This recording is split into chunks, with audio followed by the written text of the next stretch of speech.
तो मैं आभारी हूँ ग्रुप का कि मुझे आज इन टॉपिक पे शेयर करने के लिए बुलाया है। दोस्तों, मेरा नाम मोंटी है, कोई सर नहीं हूँ यार, कोई सर्वर मत बनाओ मेरे को, ठीक है। एक बेवड़ा हूँ, सड़क पे गिरा हुआ, भीख मांगता हुआ, फटे हाल में आया था अल्कोहलिक एनोनिमस में। बस एक एक दिन के हिसाब से आज 26.5 साल हो गए शराब से दूर हूँ। कोई मेहरबानी नहीं किया किसी पे, कोई खंबे नहीं गाड़े, कोई अवार्ड नहीं जीता, सिर्फ और सिर्फ अपनी जान बचाई। तो ये सर्व शब्द थोड़ा ना बोलो तो अच्छा ही है। भैया बोल दो, भाई साहब बोल दो, मोंटी जी बोल दो, चलेगा। नहीं तो मोंटी ही बोल दो यार, बेवड़ा बोल दो, चलेगा। तो दोस्तों, अभी हम आते हैं उस पे, हमारे स्लोगन पे, one day at a time, live and let live और एज येट। तो सबसे पहले मैं ये सोचता हूँ कि स्लोगन की जरूरत क्या थी बॉस? हाँ भाई लोग, कभी सोचा हम लोग ने? इतना अच्छा प्रोग्राम दिया, 12 स्टेप्स दिए, 12 ट्रेडिशंस दिए, मीटिंग्स दी, मेंबर्स दिए, स्पॉन्सर दिए, तो ये स्लोगन की क्या जरूरत आ गई थी? क्या जरूरत पड़ी कि उन लोग को, मतलब जो हमारे के बुजुर्ग फेलोशिप के, उनको स्लोगन देने की क्या जरूरत थी? तो वो भी ऐसे ऐसे slogan, keep it simple, easy does it, one day at a time, live and let live, और क्या नाम है, एज येट। क्या जरूरत थी ये सब स्लोगन देने की? जहाँ तक मेरे को समझ में आया है, उनको पता था कि हमारे जैसे बेवड़े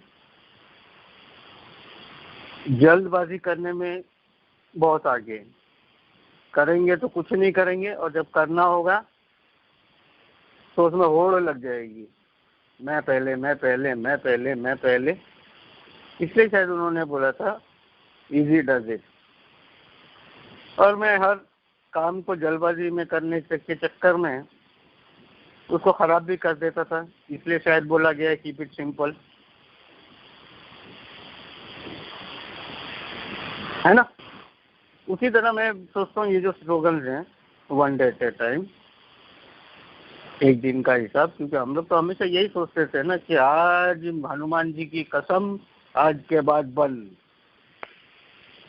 कृष्ण जी की कसम, आज के बाद बंद, माँ के सर पे हाथ रख के कसम, आज के बाद बंद, बच्चों के सर पे कसम, आज के बाद बंद, इसकी कसम, उसकी कसम, 1 तारीख से, 4 तारीख से, 30 तारीख से, 5 तारीख से, बर्थडे के बाद, इसके बाद, न्यू ईयर के बाद, उसके बाद, उसके बाद, उसके बाद, बंद बंद बंद बंद बंद। कसम खत्म हो गई, तारीखें खत्म हो गई, लेकिन मेरी शराब नहीं रुकी। इसलिए वो बेचारों ने बोला ये तो साले सुधरेंगे नहीं, इसलिए one day at a time का ही बनाओ प्रोग्राम यार, एक दिन का हिसाब, कम से कम एक दिन तो मर कट के दिए, ये कम से कम शराब से दूर रह सकता है। क्योंकि एक दिन से ज़्यादा मेरे ऐसे बेवड़े की औकात भी नहीं थी, ताकत भी नहीं थी। थोड़ा सा हम स्लोगन को आगे पीछे करना पड़ेगा ताकि वो है ना सीक्वेंस उसकी ठीक हो जाए। तो पहले हम लेते हैं अब तक के बाद ले लेंगे one day at a time, और one day at a time के बाद ही लिव एंड लेट लिव आएगा। क्योंकि one day at a time मतलब मैं प्रोग्राम में आ गया, और प्रोग्राम प्रैक्टिस करने के बाद ही मैं जीऊँगा और जीने दूंगा ना, तो इसलिए थोड़ा सीक्वेंस हम चेंज कर देते हैं। अब तक ले लेते हैं पहले, अब तक, एज येट। अब ये एज येट मेरी जिंदगी में बराबर फिट होता था,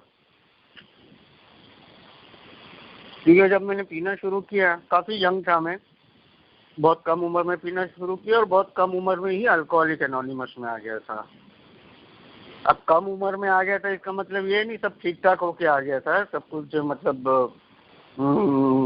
कुछ खराब नहीं हुआ था जिंदगी में। पूरे बर्बादी के आलम में आया था, सब कुछ खत्म हो गया था, एकदम फिनिश, 0/0, बोलते 0/0 बन के आया था। आज भी 0 ही हूँ, आज भी हीरो नहीं समझता अपने आप को, क्योंकि एक दिन का हिसाब है। तो दोस्तों मैं, हाँ जी, कोई बोल रहे कुछ? हाँ। तो दोस्तों जब मैं पी रहा था तो मेरी शुरुआत हुई थी बहुत अच्छी ड्रिंक से। स्कॉच पीने वाला मैं आदमी था और अच्छा पढ़ाई लिखाई, अच्छा परिवार से बिलोंग करता था, सब कुछ एकदम बढ़िया था, कोई कमी नहीं थी जिंदगी में। और बहुत जल्दी ही मेरे को बहुत अच्छी जॉब मिल गई। मेरे को दिन भर पूरे इंडिया में घूमना पड़ता था। सुबह निकलता था मुंबई से और दिल्ली आता था, दिल्ली में ब्रेकफास्ट करता था, नाश्ता करता था और दिल्ली में काम करके फिर मैं वहाँ से जाता था कोलकाता। कोलकाता में मेरा लंच होता था और शाम की चाय मेरी होती थी चेन्नई में, जो कि उस वक्त मद्रास था, और रात को ये 6:30-7 बजे तक अपना मुंबई वापस। तो बहुत बढ़िया नौकरी थी, सब कुछ अच्छा चल रहा था। अब क्या हो गया, क्योंकि मेरे को दिन भर फ्लाई करना होता था, दिन भर मेरे को हवाई जहाज में मेरे को होना पड़ता था, तो मेरे को एक मरने का डर था। मैं बोलता, मेरे मन में ये था कि भाई अभी प्लेन क्रैश हो जाएगा और मैं मरूंगा। नौकरी तो अच्छी थी इसलिए कर रहे थे, लेकिन डर के मारे, डर बहुत था, मरने का खौफ। तो दोस्तों मैंने एप्लीकेशन मेरे ऑफिस में डाला कि भाई मेरे काम करो, मेरे को है ना ये फ्लाइंग रूटीन रोस्टर से मेरे को निकाल के आप मेरे को है ना ग्राउंड जॉब दे दो। मेरे को ग्राउंड जॉब दे दो, मैं ऑफिस वगैरह ऑफिस में काम कर लेता हूँ, ये फ्लाइंग मेरे को नहीं चाहिए। तो सब मेरे को बोलने लग गए कि भाई दुनिया तो फ्लाइंग के लिए मरती है और तुम फ्लाइंग छोड़ के ज़मीन पे आना चाहता है। बोलता है ये नौकरी के लिए तो सब दुआ करते हैं। मैं बोला नहीं, मेरा थोड़ा प्रॉब्लम है। तो मेरे वहाँ पे ऑफिस में एक मेरे सीनियर कलीग थे, उन्होंने मेरे को साइड में लिया, बोला क्या प्रॉब्लम है मेरे को बता। तो मैं उनको सच सच बता दिया, बोला देखो सर मेरे को है ना बहुत डर लगता है फ्लाइट में, और मेरे को ऐसा लगता है कि प्लेन क्रैश हो जाएगा, मैं मर जाऊंगा, इसलिए मेरे को चाहिए ही नहीं टेंशन, मेरे को आप ग्राउंड जॉब दे दो। बोलता इतनी सी बात, डर लगता है क्या? बोला, मैं बोला हाँ। तो उन्होंने मेरे को पूछा पीता है क्या तुम? मैंने सर कभी कभी पी लेता हूँ बियर, 1 गिलास। और उस वक्त मैंने कभी एक पूरी बोतल बियर भी नहीं पी थी, 1 आधा बार पी थी, लेकिन 1 गिलास से ज़्यादा कभी पी नहीं थी। तो मेरे को बोला कि एक काम कर, कल जाएगा ना जब फ्लाइट में, तो 2 छोटा छोटा रम का लगा के जा पैक। मतलब रम? बोला हाँ हाँ हाँ। बोला 2 रम का पैक लगा के जा, फिर मेरे को बताना। मैं बोला ठीक है। और दोस्तों मैं अगले दिन वो ट्राई किया, 2 पैक रम का मारा और चढ़ गया फ्लाइट में। विश्वास नहीं करोगे दोस्तों, काय का डर, कौन सा डर, किसका डर, कैसा डर, कोई डर नहीं। कब टेक ऑफ हुआ, कब लैंडिंग हुआ दिल्ली में, कुछ मतलब फिक्र ही नहीं। मैं बोला यार ये सबसे अच्छी दवा है डर निकालने की। लेकिन उसके बाद क्या हो गया, जितनी फ्लाइट होती थी उतनी बार पीना पड़ता था, और वो पीने के चक्कर में मेरे ऑफिस में भी पता चल गया। ऑफिस वाले लोग ने भी मेरे को एक बार वार्निंग दे दी, किसी ने कंप्लेन किया होगा। और फिर जिस दिन हॉलीडे होता था, छुट्टी होती थी, उस दिन भी मैं पीता था। तो जिसको बोलते हैं ना बढ़ती हुई बीमारी, ये बढ़ती हुई बीमारी थी जो मुझे पता नहीं थी कि मैं छुट्टी के दिन भी पीने लग गया। और धीरे धीरे दोस्तों मेरे को वो नौकरी से हाथ धोना पड़ा। मैं दुनिया को बोलता था कि मैंने रिजाइन किया, एक्चुअली रिजाइन नहीं किया, वो लोग ने दरवाजे पे रख के पीछे वाड़े पे एक लात मार के मेरे को निकाल दिया। तो एक नौकरी गई, वैसे धीरे धीरे धीरे मतलब ये सिलसिला बढ़ता गया। फिर बाद में स्कॉच से लेके नीचे के लेवल पे आ गए, नीचे के लेवल पे पीने लगे देसी दारू से और नीचे आने लग गए, और फिर हॉस्पिटल भी गए। उसी बीच में 1992 में मेरे को अल्कोहलिक एनोनिमस का मैसेज मिला। मेरे घर वाले कहीं से ढूंढ के लाए थे।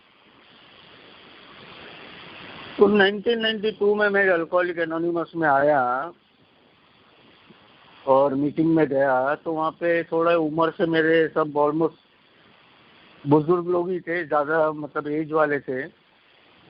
और कोई आके शेयर कर रहा था कि मेरी बीवी गई, कोई बोलता था मेरे पैसे गए, कोई बोलता था मेरे समाज में इज्जत नहीं, कोई बोलता था मैं सड़क पे गिरा, कोई बोलता था मैं भीख मांगा, कोई बोलता था मैं चोरी किया, कोई बोलता था मैं घर का सामान बेचा, कोई बोलता था कि मेरे घर वाले लोग ने मेरे को पुलिस स्टेशन में जमा कर दिया।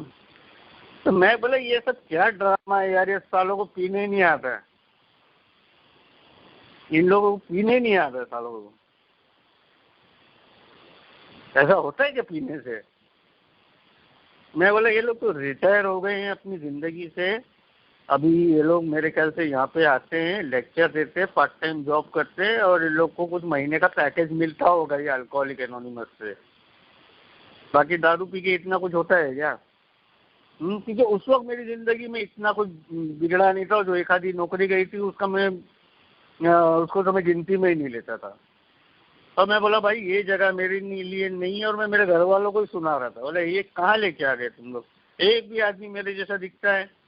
एक भी इंसान की उम्र मेरे जितनी है? एक भी आदमी का मेरे जैसा स्टैंडर्ड है?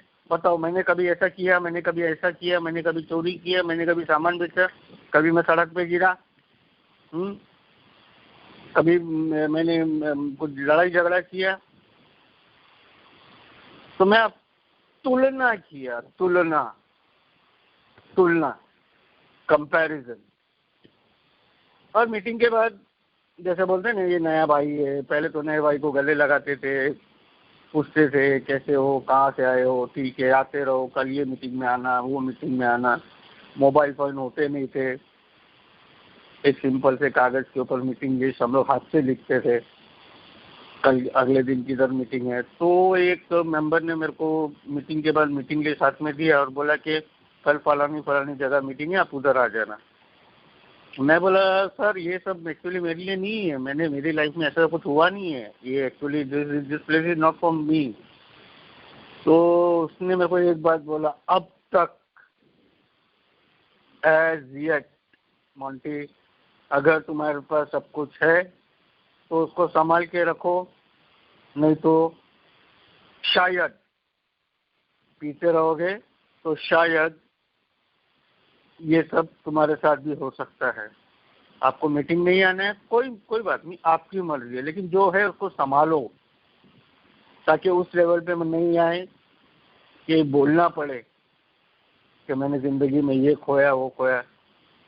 तो मैं बोला ठीक है। मैं बोला मेरे को पीना आता है, मेरे को छोड़ना भी आता है। मैं 3 महीना छोड़ा हूँ। मैं गणपति के टाइम पे 11 दिन नहीं पीता, मैं नवरात्र के दिन 9 दिन नहीं पीता हूँ।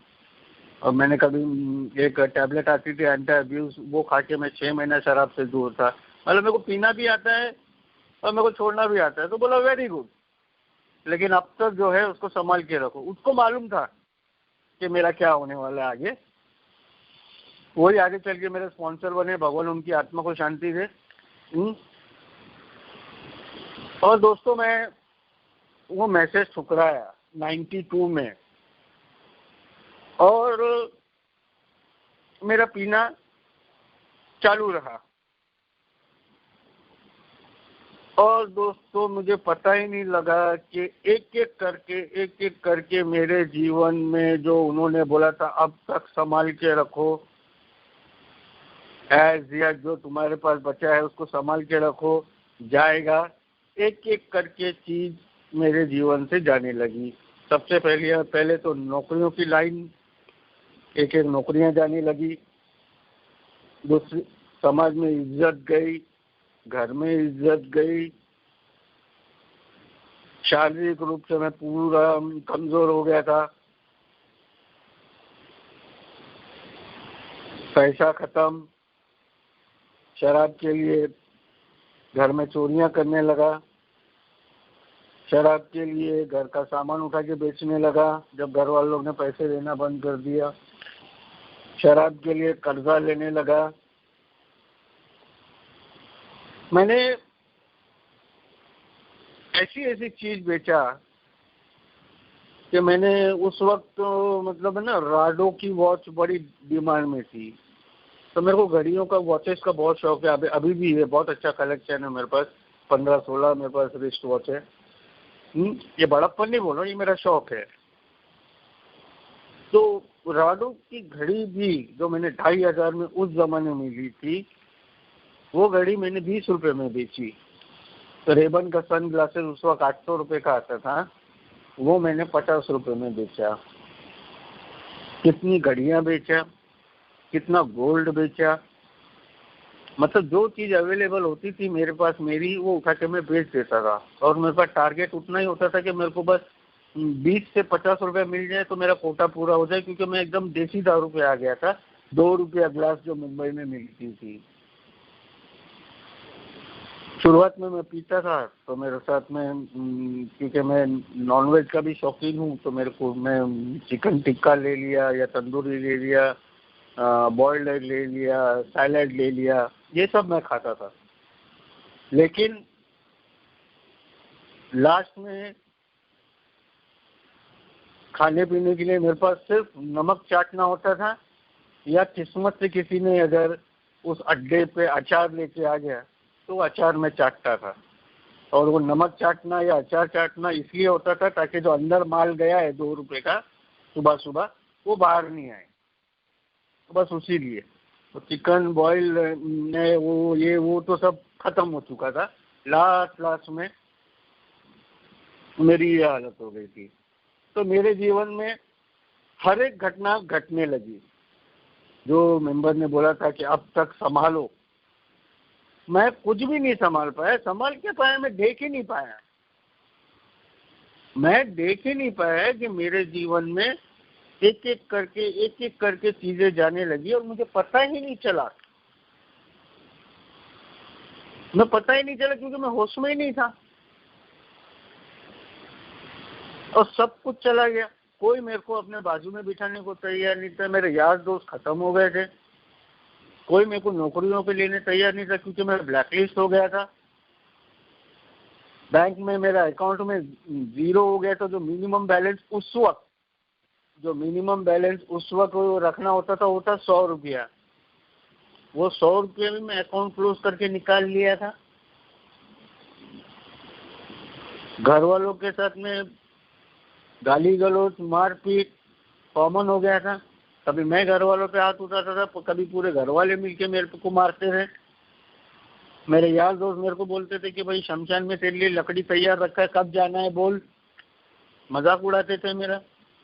मेरे घर में होली, दिवाली, दशहरा या किसी मेरे छोटे भाई बहनों का बर्थडे वगैरह कोई सेलिब्रेट नहीं होता था। मेरे घर में मातम का माहौल था, क्योंकि यहाँ आने के बाद मालूम पड़ा पारिवारिक बीमारी है। एक आदमी को लगती है तो पूरा घर इफेक्ट होता है। कोई खुशी का माहौल नहीं। मेरे घर में कोई मेरा रिश्तेदार आता नहीं था मेरी वजह से। ना ही हम लोगों को कोई बुलाता था। कोई शादी ब्याह या फिर कोई भी कार्य में हम लोगों को कोई बुलाता नहीं था। समाज में इज्जत की धज्जियां उड़ रही थी। बाई चांस अगर कोई रिश्तेदार बुला भी लेती, जो मुंबई में हमारे रिश्तेदार कोई नहीं थे। हमारे सारे रिश्तेदार राजस्थान, हरियाणा और दिल्ली आसपास, गाजियाबाद वगैरह इस तरफ थे। तो मुंबई में खाली मैं और मतलब मेरे पापा और मतलब वही फैमिली थी खाली। मेरी बड़ी सिस्टर मैरिज लाइक थी, मैं मैरिज की एज की थी, लेकिन कहीं भी रिश्ते की बात करते थे तो बोलते वो तो बम्बई रहते, उनके घर में तो वो शराबियों का घर है। पीता मैं था, लेकिन वो घर पूरा शराबियों का हो गया था। बिरादरी में ये हवा हो गई थी। तो सिस्टर के भी काफी रिश्ते मतलब इफेक्ट पड़ा। मेरे भाई बहनों की, छोटे भाई बहनों की पढ़ाई पे इफेक्ट पड़ा। तो दोस्तों ये सब क्यों हो रहा था? अगर मैं वो बंदे की, उस बेवड़े की, उस शराबी की, उस बुजुर्ग की, उस सफेद बाल वाले इंसान की अगर मैं एक बात सुन लेता अब तक, as yet Monty, as yet उतना सुन लेता तो मेरे को जिंदगी में इतना प्रॉब्लम नहीं झेलना पड़ता। 1 साल में पूरी धोबी धुलाई हो गई। 92 से 93 के बीच में मैं 6 बार हॉस्पिटल जा चुका था। ठीक है, लास्ट में तो मैं सिविल हॉस्पिटल में एडमिट होने लग गया था क्योंकि मेरे घर वाले लोग ने मेरा इलाज करने से मना कर दिया था। मेरी वो परिस्थिति हो गई थी आखिर में कि हमारे यहाँ एक तबेला बोलते हैं, तबेला जिसको यहाँ पे डेयरी बोलते हैं ना, दूध की डेयरी जहाँ पे भैंस वगैरह पालते हैं और दूध निकालते हैं और सेल करते हैं, तो हमारे यहाँ उसको तबेला बोलते हैं मुंबई में। तो वो तबेले का जो ठाकुर साहब थे वो सुबह सुबह वो शराब के अड्डे पे आते थे और 4-5 बेवड़े लोग को ले जाते थे और उन लोग से काम कराते थे। तो सबको 1-1 बोतल दारू मिलती थी। 8 रुपया बोतल थी उस वक्त, वो सबसे लोएस्ट क्वालिटी की दारू। और वो जब वो ठाकुर साहब सुबह आते थे वो ले जाते थे, तो मेरे पास भी एक दिन पैसे वैसे नहीं था, तो मैं भी खड़ा हो गया उधर। मैं ठाकुर साहब मैं भी चलूँगा, मैं भी चलूँ। वही डेयरी से मेरे घर में दूध जाता था, बताओ। वही डेयरी से वही जो ठाकुर साहब थे उनके जो एम्प्लॉयज थे, जो दूसरे लड़के थे, वो मेरे घर में दूध देने जाते थे। और मैं खड़ा हो गया अड्डे पे कि मतलब ठाकुर साहब मेरे को भी लेके चलो, मेरे को भी काम करना है। तो उन्होंने मेरे को देखा तो शायद मेरे को पहचान भी लिया था और मेरे को बोला कि तेरे को क्या लेके जाएगा, तेरे से कुछ होएगा क्या, तू तो वैसे ही मरा हुआ है। क्योंकि मेरी हालत वैसी हो गई थी, 35 किलो मेरा वजन हो गया था। और वो ठाकुर साहब, वो भी ठाकुर थे, हम भी ठाकुर थे, तो वो शायद मेरे को पहचान गए थे, इसलिए भी शायद नहीं लेके गए थे। तो और काम क्या करना था कि मतलब जो भैंस का गोबर होता है उसको वो गमेले में उठा के फावड़े से, और वो गमेला उठा के वो ट्रक में फेंकना है। रोज तबेला पूरी डेयरी रोज क्लीन करना होता था। उसमें 4-5 लोग को ले जाते थे, 1-1 बोतल मिलती थी। वो परिस्थिति तक मैं पहुंच गया। और वो डेयरी जो है वो मेरे घर के 7वें माले से नीचे वो डेयरी दिखती थी। अगर मैं वहाँ जाता काम करने तो मेरे घर वाला भी कोई देख सकता था या मेरी सोसाइटी वाला भी कोई देख सकता था। सामने मेन रोड थी, वही रोड से मेरे घर वाले, मेरी सोसाइटी के लोग, मेरे एरिया के लोग, मेरी लोकेलिटी के लोग आते जाते थे, वही मेन रोड थी। लेकिन अब तक मैंने जो नहीं सुना, उसके लिए मैं तबेले में भैंस का गोबर उठाने के लिए तैयार था। जो आदमी फ्लाइट में लोगों को एंटरटेन करता था, लोगों से को सर्विस देता था, वो आदमी आज गोबर उठाने के लिए तैयार था, सिर्फ 8 रुपए की एक बोतल पीने के लिए।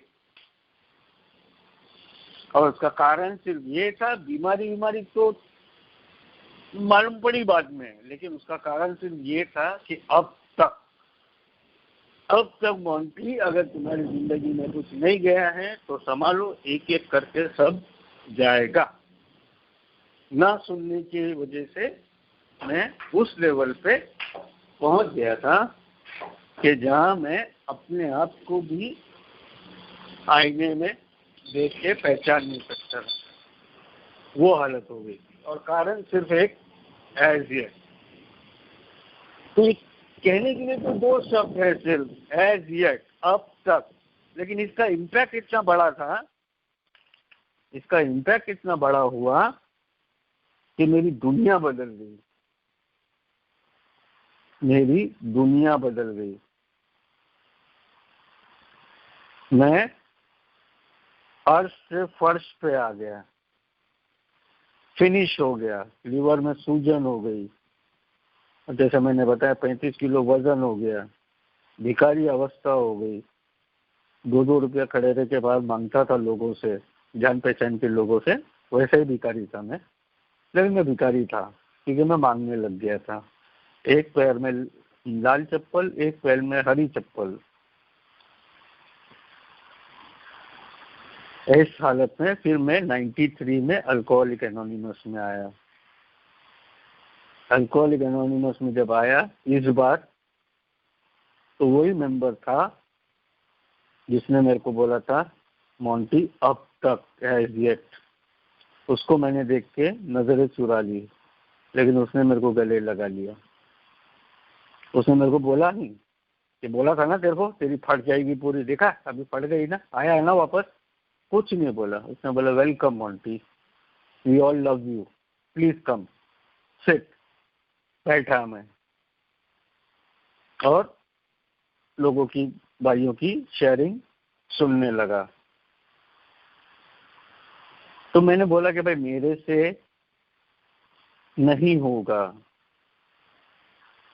तो मेरे को बोला गया कि एक दिन के लिए शराब बंद कर सकते हो, खाली एक दिन। अभी मैं आ रहा हूँ 1 डे एट ए टाइम पे, एक दिन कोशिश कर सकते हो। ना रे, एक दिन आराम से, एक दिन तो हो ही जाएगा। लेकिन वो एक दिन 1 डे एट ए टाइम, उसके साथ में वो लोग ने ये भी जोड़ दिया था पहला घूंट खतरनाक, 1 day at a time, first drink does the damage. बोले ये दो चीज पकड़ के रखो।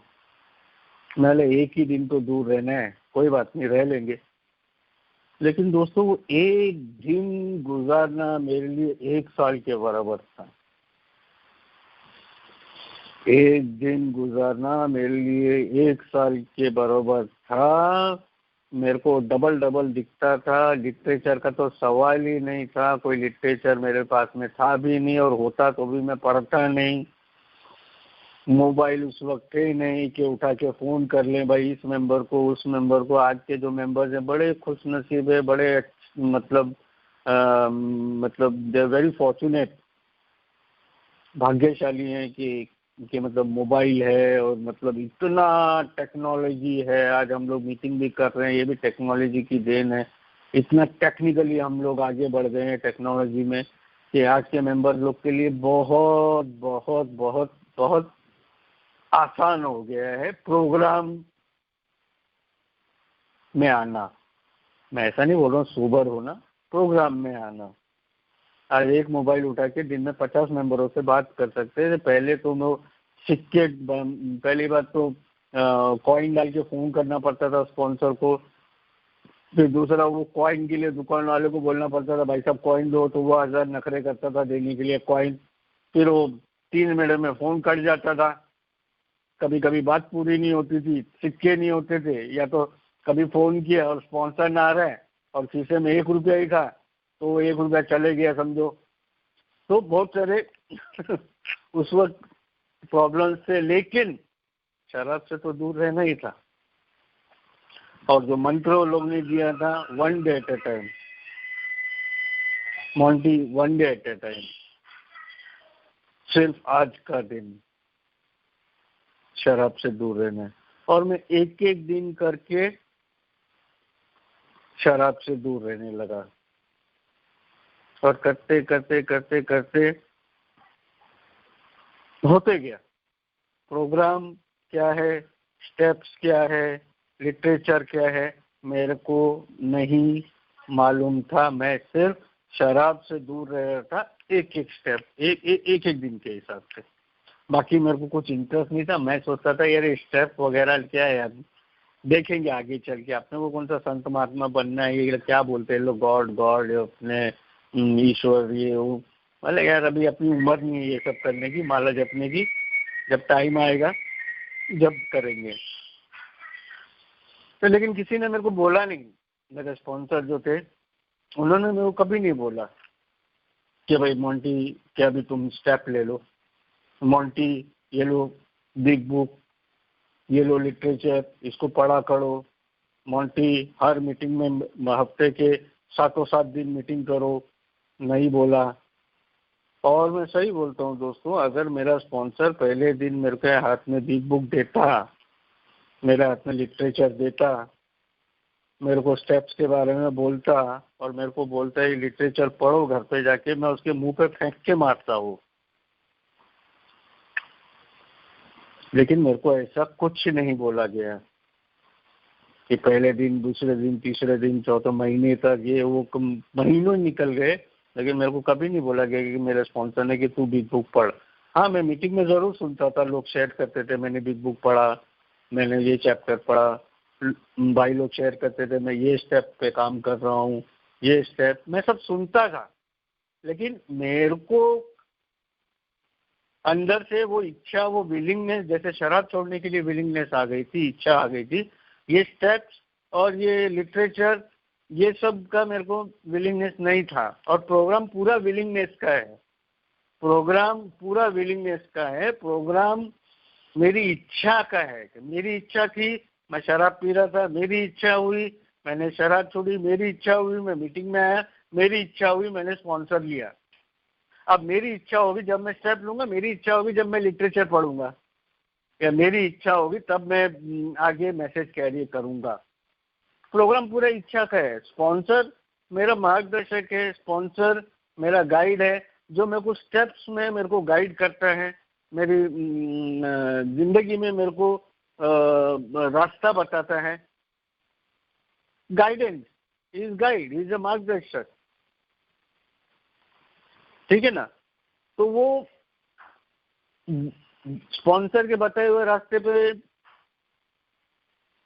मेरी चॉइस होती थी कि मेरे को चलना है कि नहीं चलना है, क्योंकि वो हमेशा दो रास्ते बताते थे, एक रास्ता कभी नहीं बताता था मेरे स्पॉन्सर मेरे को। और मेरे स्पॉन्सर ने मेरे को कभी नहीं बोला कि मोंटी ये सही है या ये गलत। उसने सीधा बोल दिया था, इधर अल्कोहलिक एनोनिमस में तुमको पूरी आज़ादी है, अपने दिल खोल के जियो, तुमको पहले जैसे डर डर के जो तुम जी रहे थे उसकी जरूरत नहीं है। यहाँ पे खुशी से जियो, मस्ती से जियो, अच्छे से जियो। यहाँ पे कोई किसी का बॉस नहीं है। Our leaders are trusted servant, they do not govern, हमारा ट्रेडिशन बोलता है ना। तो बोलते यहाँ पे कुछ नहीं, यहाँ पे सब हम एक जैसे हैं, कोई बड़ा नहीं, कोई छोटा नहीं, कोई कार वाला नहीं, कोई साइकिल वाला नहीं, कोई बिजनेसमैन नहीं, और कोई रिक्शा चलाने वाला नहीं, या कोई मजदूर नहीं, कोई नहीं। अंदर क्लासरूम में आने के बाद, अल्कोहलिक एनोनिमस के बाद, हम सब एक हैं। हम सबका एक कॉमन प्रॉब्लम है, वो है अल्कोहलिज्म। हम सबका एक कॉमन इलाज है, वो है रिकवरी। हम सबका एक कॉमन दवा है, वो है 12 step program, 12 tradition, meeting, sponsor, literature, ये सब हमारा कॉमन है। तो बाकी कौन किसके पास कितना बैंक बैलेंस है, या कौन क्या किसका क्या व्यवसाय है, क्या बिजनेस है, या फिर क्या प्रोफेशन है, उससे हमको कोई लेना देना नहीं।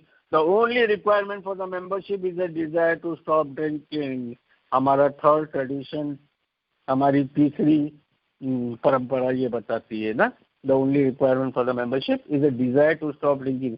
अगर तुमको शराब की समस्या है, आ जाओ अंदर। और वही मैंने किया। मेरे को कोई इंटरेस्ट नहीं था स्टेप्स वगैरह में। लेकिन 2 साल गुजर गए, 2 साल गुजर गए, और ये स्टेप्स के बारे में सुनते सुनते सुनते फिर 2 साल के बाद मैंने मेरे स्पॉन्सर को बोला कि मेरे को ऐसा लगता है कि मैं स्टेप्स कर लूं क्या, ऐसा पूछा मैंने, मैं स्टेप्स कर लूं क्या। तो मेरा स्पॉन्सर बोले हाँ स्टेप तो करना चाहिए, स्टेप तो बहुत जरूरी है, तुमको करना चाहिए स्टेप्स। बोलते स्टेप्स तो लाइफ लाइन है हमारे प्रोग्राम की। तो मेरे को गुस्सा आया। मैंने स्पॉन्सर को बोला जब इतना इम्पोर्टेंट था स्टेप, तो आपने मेरे को पहले क्यों नहीं बोला कि मोंटी स्टेप कर ले। बोला, मेरा स्पॉन्सर बोलता है मेरा काम तुमको बताना नहीं है तो तुमको क्या करना है, मेरा काम है तुमको मदद करना, जो तुमको करना है जब तुम्हारी इच्छा हो। बोला मैं कोई तुम्हारा रिंग मास्टर नहीं हूँ, मैं तुम्हारी जिंदगी में भगवान नहीं हूँ, ठीक है ना। मैं तुमको चलाना नहीं चाहता, मैं चाहता हूँ तुम खुद चलो, खुद अपनी जिंदगी का अनुभव लो, अल्कोहलिक एनोनिमस में भी खुद आगे बढ़ो, मैं सिर्फ तुम्हारे साथ में चल रहा हूँ। कुछ भी जरूरत हो तो मेरे को पूछ सकते हो, मेरे से सलाह ले सकते हो, मेरे से डिस्कस कर सकते हो। मेरा काम सिर्फ उतना है, मेरा काम तुम्हारी जिंदगी चलाना नहीं है। हम दोनों की जिंदगी ऊपर वाला चला रहा है। उसने मेरे को तुम्हारी जिंदगी में डाला और तुमको मेरी जिंदगी में डाला है, उसके अलावा कुछ नहीं। अगर स्टेप्स करना है जरूर करो, मैं तुमको पूरी मदद करूंगा। मेरे को अजीब लगा, मेरे अच्छी बात है यार। मेरे हाँ 2 साल हो गए, कभी मेरे को बोला नहीं ये करो वो करो वो करो।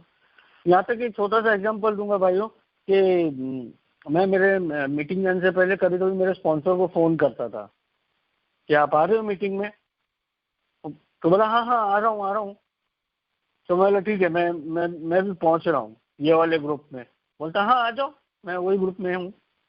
और मैं वो जाता था मीटिंग में और मीटिंग अटेंड करता था, देखता था मेरा स्पॉन्सर आया ही नहीं वो मीटिंग में। और फिर मीटिंग के बाद रात को घर जाके उनको कॉल करता था, बोला आपने बोला वो ग्रुप में मैं आप आ रहे हो और मैं तो चला गया था, आप तो आए नहीं। तो मेरा स्पॉन्सर बोला कि मैं दूसरे ग्रुप में चले गया था। मतलब क्यों? आपने तो बोला था इस ग्रुप में आ रहे हो, तो आप दूसरे ग्रुप में कैसे चले गए? बोलता है देखो मोंटी, मेरी आदत मत डालो, तुम मेरे पे डिपेंड मत रहो। अल्कोहलिक एनोनिमस में अपना रास्ता खुद बनाओ। पहले शराब के ऊपर डिपेंड थे, फिर अभी स्पॉन्सर के ऊपर डिपेंड हो जाओगे, फिर किसी चीज पे डिपेंड हो। ये डिपेंडेंसी से बाहर निकलो। मैंने जान के तुमको बोला कि मैं उस मीटिंग में आ रहा हूँ और मैं जान के उस मीटिंग में नहीं गया, ताकि वो जो तुम्हारी डिपेंडेंसी हो रही है मेरे पे, उससे तुम बाहर निकलो। तो ऐसी सोच मेरे स्पॉन्सर की थी। उसके बाद मैंने कभी नहीं पूछा उनको कौन से ग्रुप में जा रहे हैं कौन से नहीं। हाँ इतना जरूर होता था कि जो ग्रुप में मैं हूँ और उसी ग्रुप में मेरे स्पॉन्सर है, तो मैं ईश्वर से प्रार्थना करता था कि मेरे स्पॉन्सर को शेयरिंग मिले। चेयरमैन साहब उसको शेयरिंग के लिए, उनको शेयरिंग के लिए बुलाएं, ताकि मेरे को और भी कुछ सीखने मिले, समझने मिले। आजकल तो सिस्टम ही उल्टा है। एक मेंबर को मैसेज देने जाओ और फिर बाद में बोलते हैं उसको ना उसके हाथ में बिग बुक थमा के आ जाओ। अगर बिग बुक पढ़ने से लोग सोबर हो जाते, मैं ऐसा नहीं बोलता हूँ बिग बुक नहीं पढ़ना चाहिए, बहुत जरूरी है, बहुत जरूरी, लाइफलाइन है मेरी। लेकिन पहले दिन आप किसी के पास जा रहे हो, 12 सवाल नहीं पढ़ता है, उसके लिए 3 दिन लगा देता है वो। उसके हाथ में बिग बुक थमा के आ जाए, बोले ये पढ़, तो इतनी बिग बुक प्रिंट होती है, मतलब इतनी रिकवरी भी होनी चाहिए ना। फिर हर चीज का एक समय है ए में, और वो समय बेवड़ा खुद डिसाइड करता है। उसको फॉलो अप करना बहुत जरूरी है। 1 दिन नहीं आएगा मीटिंग, 2 दिन नहीं आएगा, 3 दिन नहीं आएगा, फॉलो अप करते रहना बहुत जरूरी है। मेरे को 1 साल लग गया था 92 से 93 वापस आने में। आया ना, एक एक दिन का हिसाब पकड़ा फिर और आगे बढ़ते गया, स्टेप्स लिए। और जब मैंने स्टेप्स लिए तब मैं अपने आप को बोल सका कि I am in the recovery programme. अब तक मैं एब्स्टिनेंस में था। एब्स्टिनेंस मतलब सिर्फ शराब से दूर था। लेकिन जब मैंने स्टेप्स लिए उसके बाद मैं ये बोल सका I am in the recovery programme. जैसे हमारा चैप्टर 5 बोलता है ना, here are the steps which are suggested as a programme of recovery. Here are the steps which are suggested as a programme of recovery, मतलब ये steps suggested है recovery programme के लिए। तो जब मैंने स्टेप्स लिया तो इसका मतलब मैं रिकवरी में आ गया। उससे पहले सिर्फ शराब से दूर था 2 साल। अब रिकवरी में आने के बाद क्या, रिकवरी में आने के बाद क्या, रिकवरी में आने के बाद मेरी जिंदगी में बदलाव बहुत जरूरी है। रिकवरी मतलब बदलाव, रिकवरी मतलब चेंज, रिकवरी मतलब एक स्टेट से दूसरे स्टेट में आना। जैसे कोई आदमी बीमार हो जाता है, उसको हार्ट अटैक आ जाता है, तो हम लोग उसको भाग के गाड़ी में डाल के हॉस्पिटल ले जाएं, डॉक्टर उसको आईसीयू में घुसा देता है और हम समझो बाहर खड़े हुए हैं और डॉक्टर साहब जब अंदर से निकलते हैं उसको थोड़ा सा इंजेक्शन वगैरह दे के या जो भी करके, तो हम डॉक्टर को पूछते हैं डॉक्टर साहब कैसा है पेशेंट, तो डॉक्टर बोलता है ही इज रिकवरिंग। मतलब जैसे आपने लाया था अभी वैसा नहीं हो, अभी वो रिकवरी में है, ही इज रिकवरिंग। उसका स्टेट अभी चेंज हो रहा है, उसमें अभी बदलाव है। तो सिंपल है, रिकवरी मतलब चेंज, रिकवरी मतलब बदलाव। और वो बदलाव मेरे में स्टेप्स लेने के बाद आ गया। अब जब बदलाव हुआ तो मेरे जैसे बेवड़े को जीना आ गया। अब तक तो मैं जिंदा था, शराब से दूर था, लेकिन स्टेप्स लेने के बाद और फिर लिटरेचर भी पढ़ने लग गया, बिग बुक भी पढ़ने लग गया, स्पॉन्सर से भी मैं डिस्कशन करने लग गया। ये सब करने के बाद मेरे को जीने की कला आ गई, मेरे को जीना आया। हम लोग बोलते हैं live and let live. Let live तो बाद में है बॉस, मेरे को पहले जीना आ गया। लिव अलग एंड लेट लिव, जियो पहले, पहले जीना तो सीख।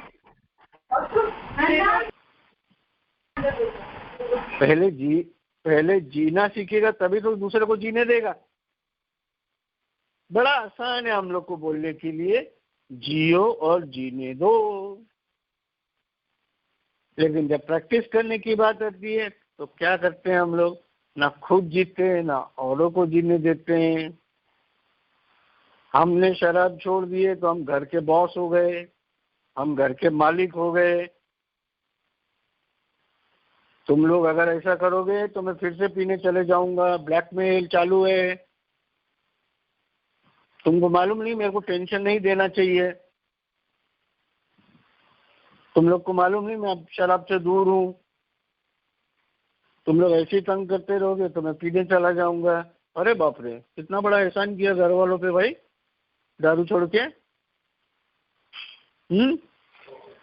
मेरे जैसा बेवड़ा, मेरे जैसा शराबी, मेरे जैसा अल्कोहलिक शराब पीने के दौरान जितना खतरनाक था, शराब छोड़ने के बाद उतना ही खतरनाक है। खाली शराब माइनस है,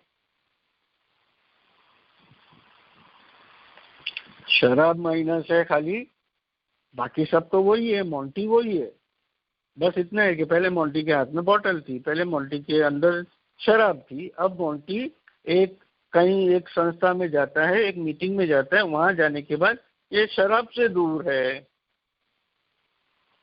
कितने घर वाले का, कितने में मतलब स्पॉन्सी है, मेरे स्पॉन्सी हैं या फिर दूसरे भाइयों के फैमिली से मैं मिलता हूँ कभी, तो लोग उनकी मिसेज बोलती है या उनकी माँ बोलती है या उनकी बहन बोलती है कि बेटा भैया ये पी रहे थे तो ही अच्छे थे, तो पीना छोड़ दिया तो इन्होंने ज्यादा तंग कर रखा है। दिन भर कटकट, दिन भर झगड़ा, दिन भर कलेश, दिन भर लड़ाई, ये क्या है, गाली गलौज, ऐसा वैसा वैसा ऐसा, जीना आराम करके रखा है। पहले अच्छे थे, कम से कम पी के सो तो जाते थे, अभी तो 24 घंटा चे चे चे चे चे चे चे चे। मतलब उसको जीना नहीं आया अभी तक, और जिसको जीना नहीं है वो जीने क्या देगा।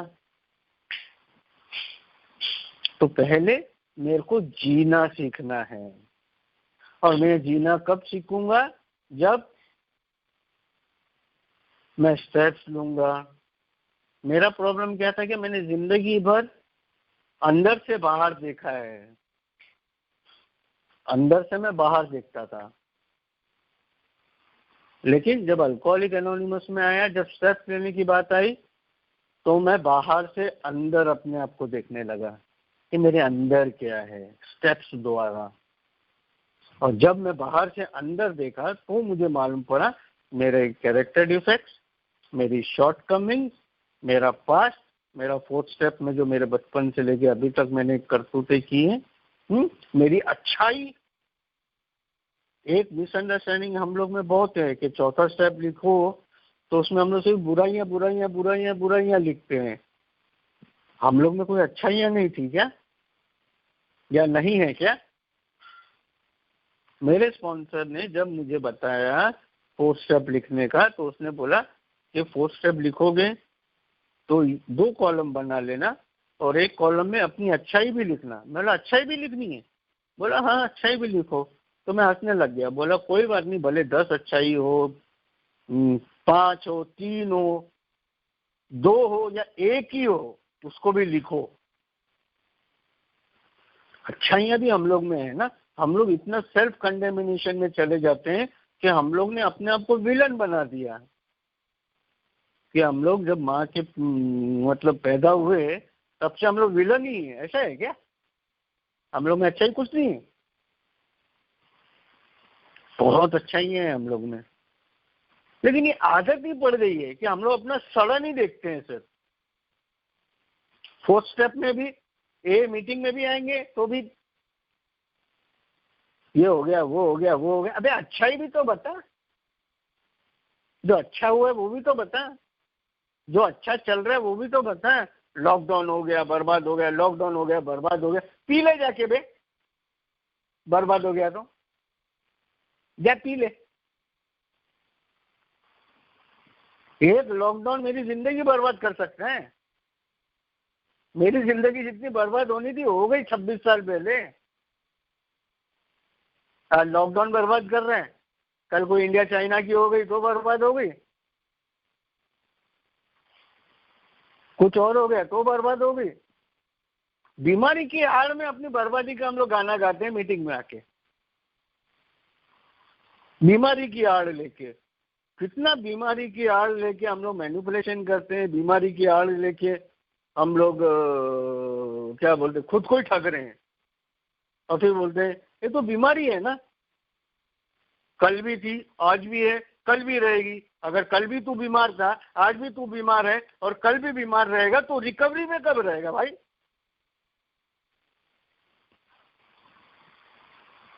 रिकवरी में कब रहेगा? अगर तू कल बीमार था, चल मान लिया, आज भी तू बीमार है, मीटिंग में आके तू शेयर कर रहा है तू बीमार है, और फिर बोलता है ये बीमारी तो मरते दम तक रहेगी, मतलब कल भी तू बीमार रहेगा। तो मेरे भाई तू रिकवरी में कब आएगा अगर बीमारी में ही चलता रहेगा? तो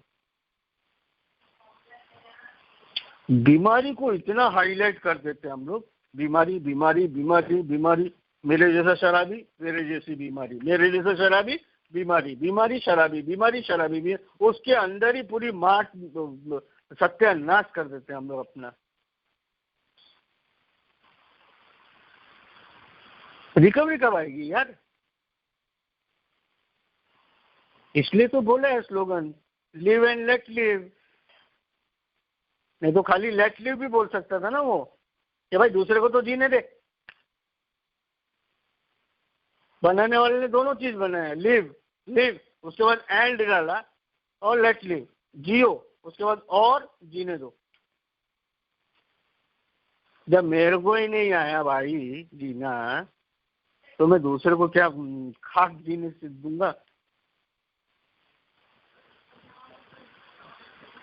गड़बड़ी करूंगा, फिर बोलूंगा तुमको तो मालूम है ना मैं बीमारी का शिकार हूँ।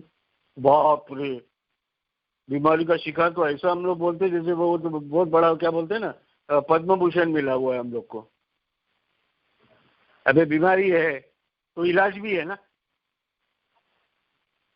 रास्ता दिया है ना कि मीटिंग में आने का 1.5 घंटा, वो कुर्सी गर्म करने का, घर में जाने का, फिर माँ बहन शुरू कर देने का, मीटिंग में आने का, बाहर चाय पीने का, मीटिंग के बाद टपरे पे खड़े रह के चाय पियो, और वो मेंबर की माँ बहन करो, वो मेंबर की माँ बहन करो, वो चेयरमैन ऐसा है, वो मेंबर ऐसे है, वो ऐसा शेयरिंग करते हैं, वो ऐसा बोलते हैं, वो वैसा बोलते हैं। ये वो प्रोग्राम के बारे में डिस्कशन मत करो। नया भाई को कैसे मीटिंग रूम में लेके आए वो डिस्कशन मत करो, या कौन से नए भाई के पास कल जाना है वो डिस्कशन मत करो, या नए भाई को कैसे ताकत देना है वो डिस्कशन मत करो। एक दूसरे की बस उधेड़ बुन में लगे रहो, एक दूसरे की बस गॉसिपिंग गॉसिपिंग एंड गॉसिपिंग। कोई नया भाई आया गाड़ी में बैठ के अपनी बीवी को लेके, चलो भाई, आधे से ज्यादा तो बीवी को 12 स्टेप करने में लग गए। और बेवड़ा उधर कोने में खड़ा है हाथ में पैम्पलेट लेके।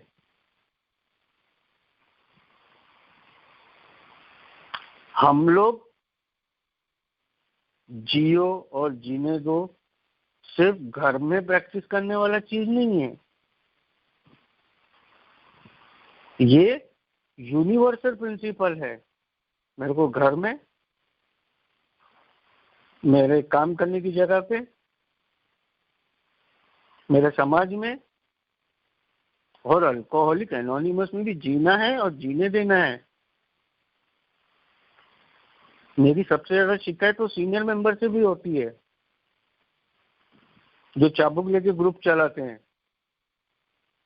जो खुद ग्रुप कॉन्शियस लेते हैं, जो खुद डिसाइड करते हैं ग्रुप में क्या होना चाहिए और क्या नहीं होना चाहिए। कौन मीटिंग में शेयर करेगा वो खुद डिसाइड करते हैं, कौन चेयरमैन बनेगा वो खुद डिसाइड करते हैं। नया भाई आया है तो पहले उसके चरण स्पर्श करना चाहिए, उसके आगे पीछे घूमना चाहिए, वो जैसा बोलेगा वैसा होना चाहिए, नहीं तो सीनियर मेंबर नाराज हो जाएगा ना। और सीनियर को नाराज नहीं कर सकते, सीनियर को ही नाराज करना है।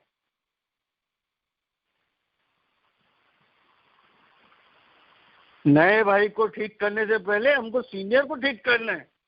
जब तक सीनियर सीनियर की तरह नहीं बिहेव करेगा, सीनियर जिएगा नहीं, वो दूसरे को कैसे जीने देगा।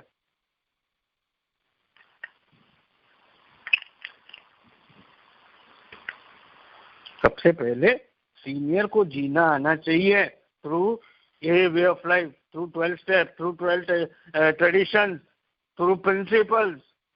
इधर पर्सनालिटी का कोई काम नहीं है। तो करोड़पति रहेगा अपने घर में, सब अपने अपने घर में करोड़पति है। करोड़ रुपया खर्च करके जाके सोसाइटी खरीद के दिखा, क्लासरूम में आया तो सब जीरो, सबके सब बेवड़े। अगर बेवड़े में भी ऊंचा नीचा अगर करेंगे कि भाई मैं सीनियर तू जूनियर, तो इसका मतलब मैं मेरे दिन भूल गया जब मेरा पहला दिन मीटिंग में था। मेरे को तो किसी ने नहीं किया ऐसा, मेरे को तो किसी ने नहीं बोला कि भाई मेरा तो 16 साल है, तेरा तो पहला दिन है, चल उधर बैठ जा, चल जाके चाय बोल के आ, चाय पीने के बाद चल ग्लास धो के रख, चल ये ट्रे उठा के उधर रख, ये ले जा मेरे लिए 2 सिगरेट लेके आ, चल तेरे पास बाइक है चल मेरे को उधर छोड़ के आ, या सुबह शाम को मीटिंग में आने के टाइम पे मेरे को पिकअप कर, शेयरिंग के टाइम में बोल मैं तेरा स्पॉन्सर हूँ, मेरे स्पॉन्सर ने ये सिखाया। अरे क्या नौटंकी है यार, अल्कोहलिक एनिमल्स चला रहे हो कि दारू का अड्डा चला रहे हो। ये सब छक्के पंजे हम लोग अड्डे पे करते थे ना भाई लोग, बदलना नहीं है क्या हमको। जब भी तो जीना नहीं आता था, शराब के चुंगल में पड़े थे, मान लिया मैंने, एक्सेप्ट करता हूँ, जीना आता ही नहीं था। जीना आता होता तो आज अल्कोहलिक एनोनिमस में होता। क्यों आता मैं अल्कोहलिक एनोनिमस में? पहली बारी जब मेरे घर वालों ने टोका था कि तुम ज्यादा पी लो कल से बंद कर दो, तो उसी बार बंद ही कर देता ना।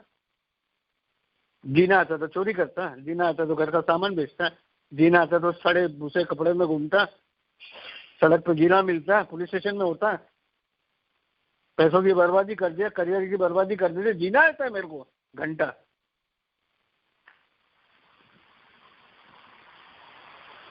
जीना ही तो नहीं आया राजा, इसलिए तो अल्कोहलिक एनोनिमस में आया। ईश्वर की कृपा हुई तो पहुंचा, ईश्वर की कृपा हुई तो स्पॉन्सर मिला, ईश्वर की कृपा हुई स्टेप्स लिया, ईश्वर की कृपा हुई स्टेप लेने के बाद तब बदलाव आया। ईश्वर की कृपा हुई जब बदलाव आया तो जीना आया। ईश्वर की कृपा हुई जब जीना आया तब मैंने दूसरों को जीने दिया। नहीं तो मैंने कभी किसी को जीने नहीं दिया, ना मेरे परिवार को, ना मेरे अड़ोस पड़ोस को, ना मेरे समाज को, ना मैं जहाँ पे काम करता था किसी को मैंने जीने नहीं दिया, क्योंकि मेरे को खुद को जीना नहीं आता था। आज मुझे जीना आता है, आज मैं मेरे परिवार को जीने भी देता हूँ। मेरी मैरिज मेरी रिकवरी में हुई, जब 7 साल की रिकवरी हुई। मेरे को अच्छे से याद है कि मेरी जो बड़ी वाली बेटी हुई थी तो मैं उसके लिए ना एक कार लेने गया था। कार, उसको लाइट वाली कार चाहिए थी, लाइट वाली, तो चलती है तो रेड लाइट ऐसी जलती है वैसी कार। तो मैं कार लेके आया, मार्केट में जाके ढूंढ के वो कार लेके आया इलेक्ट्रॉनिक, और मेरी बेटी को दिया। और कल परसों मैं मेरी बेटी के साथ गया था उसका कार का लाइसेंस बनवाने। है ना चमत्कार। मैं जिया, मुझे जीना आया तो मेरी मैरिज हुई, मेरे बच्चे हुए। आज बच्चे इतने बड़े हुए कि मैं उनका ड्राइविंग लाइसेंस बनाने गया था, जो कल तक कार से खेलते थे मेरी बेटी। कैसे हुआ ये सब? क्योंकि मैं जिया जिंदगी।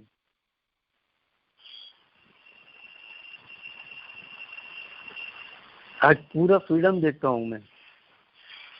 मेरे स्पॉन्सी जो है उनको भी पूरा फ्रीडम है, खोल के। मेरे से भी खतरनाक है वो लोग, प्रोग्राम को लेके खुश रहते हैं, बिंदास रहते हैं, डरते नहीं है। प्रोग्राम में आके अगर तुमको शराब पीने का डर है तो इससे अच्छा एक काम कर, जाके पहले पी ले, डर निकाल, बाद में आए। प्रोग्राम में आने के बाद तो शराब के बाद नहीं जाएगा अगर तुम प्रोग्राम प्रैक्टिस करेगा। गारंटी है मेरी, गारंटी लेता हूं मैं।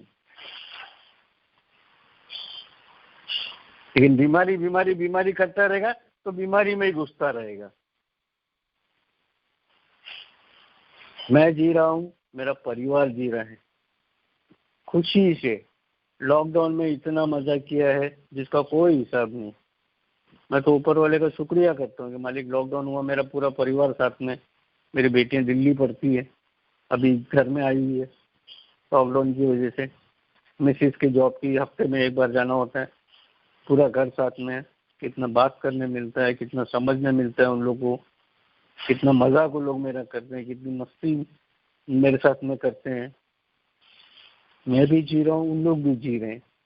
मेरी बेटियां मेरे हाथ से रिमोट छीन देती है टीवी देखने के टाइम पे।